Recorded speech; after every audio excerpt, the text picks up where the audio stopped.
May be our president, but he is not the moral compass of the United States. Do you think Republicans will come on board to formally reprimand the president?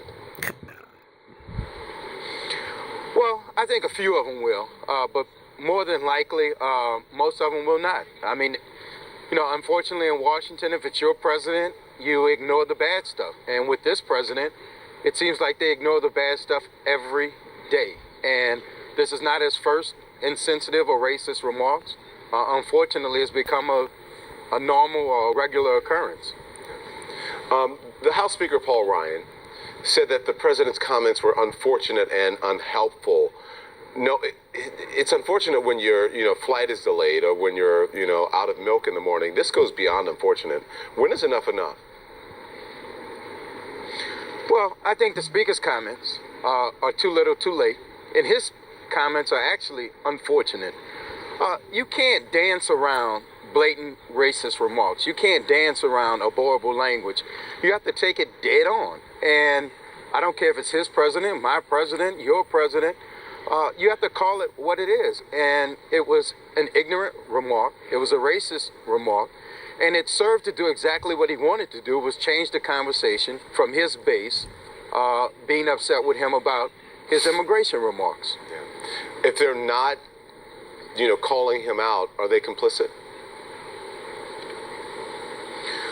Well, yeah, if you think back to Dr. King, since this is his weekend, Dr. King said always that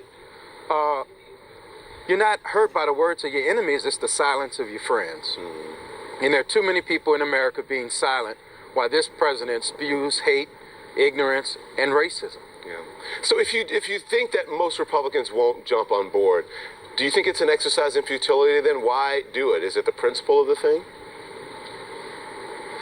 Well, I'm sure Dr. King got that a lot when he was doing his stuff. But sometimes you just have to stand up, whether you win or lose. Look, the only way to beat a bully, you have to start fighting them first. And I think that for the country, they need to understand that there's a group of people that are willing to stand up and fight this bully. And we'll start with a sense of motion, but we're not going to be afraid. We're not going to dance around the issue. So I think you're right. And it basically boils down to enough is enough, and we're going to sit back and fight. President Trump spent last night calling supporters to see how this was playing out. And a source familiar with the president's thinking says, quote, he loves it. He loves this controversy. Is that disturbing to you?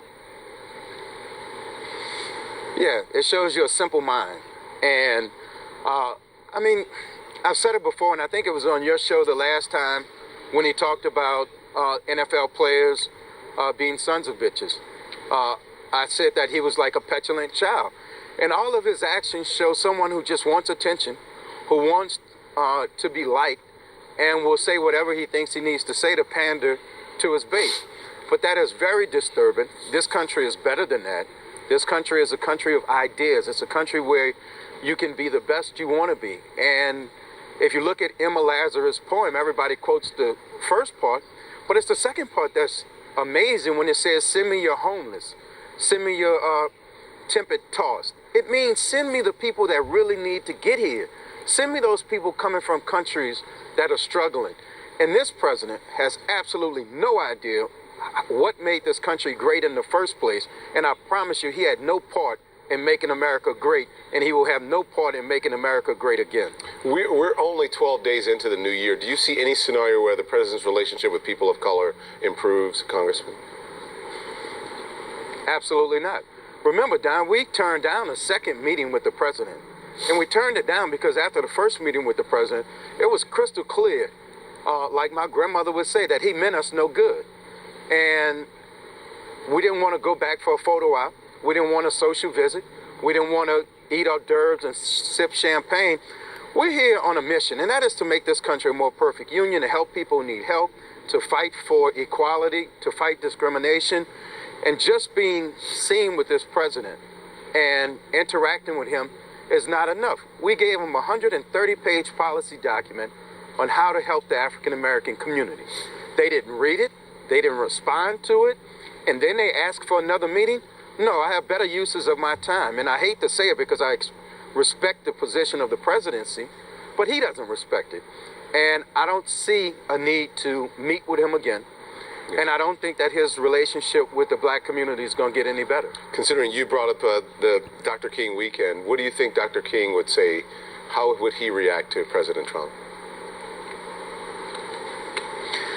You know, Dr. King, I'm quite sure what he would do. He would probably get on his knees and pray for Trump. You don't have to like him, but you can pray for him. You can pray that he gets some understanding.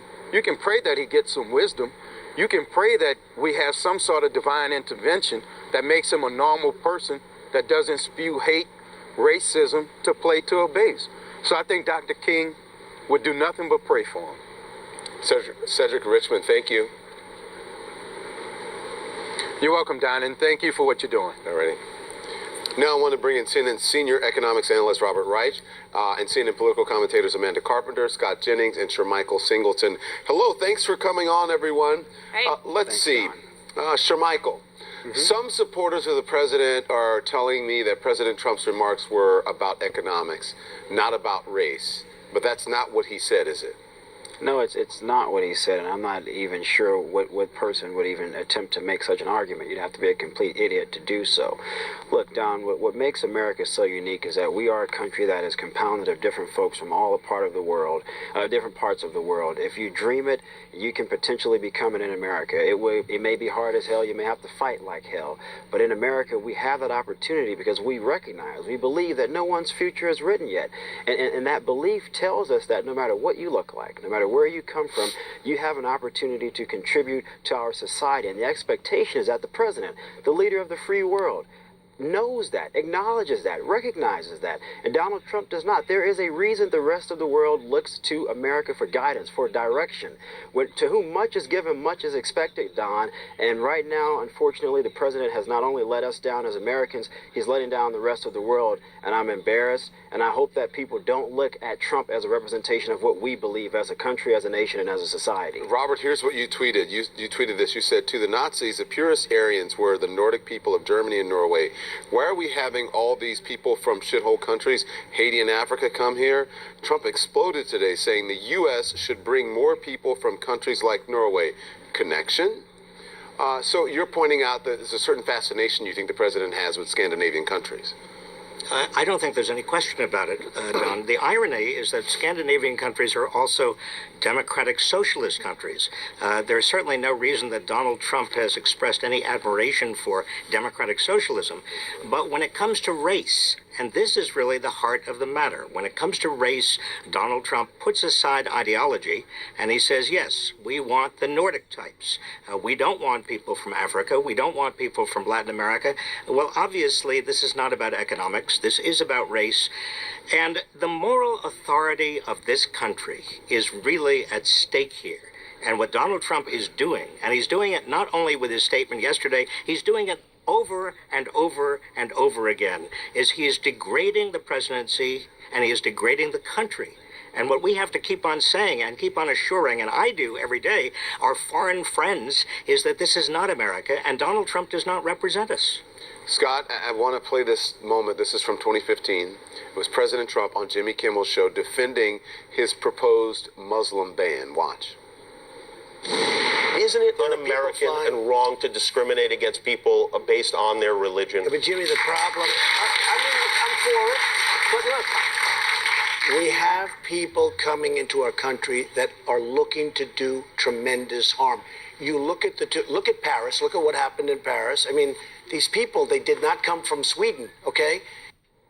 They did not come from Sweden? I mean, what do you think when you hear that, given what the president said yesterday?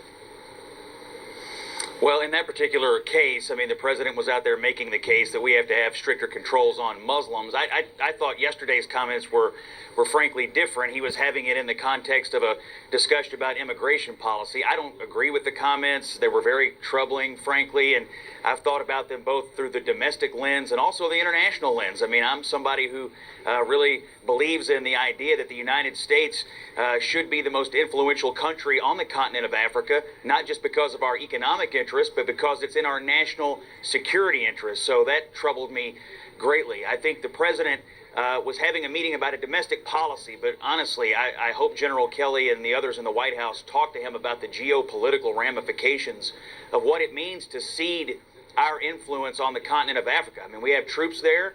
We just lost some troops there. That is sort of a key front in the war on terror, and we need those countries to look up to us, to want to work to us, and to believe in the United States.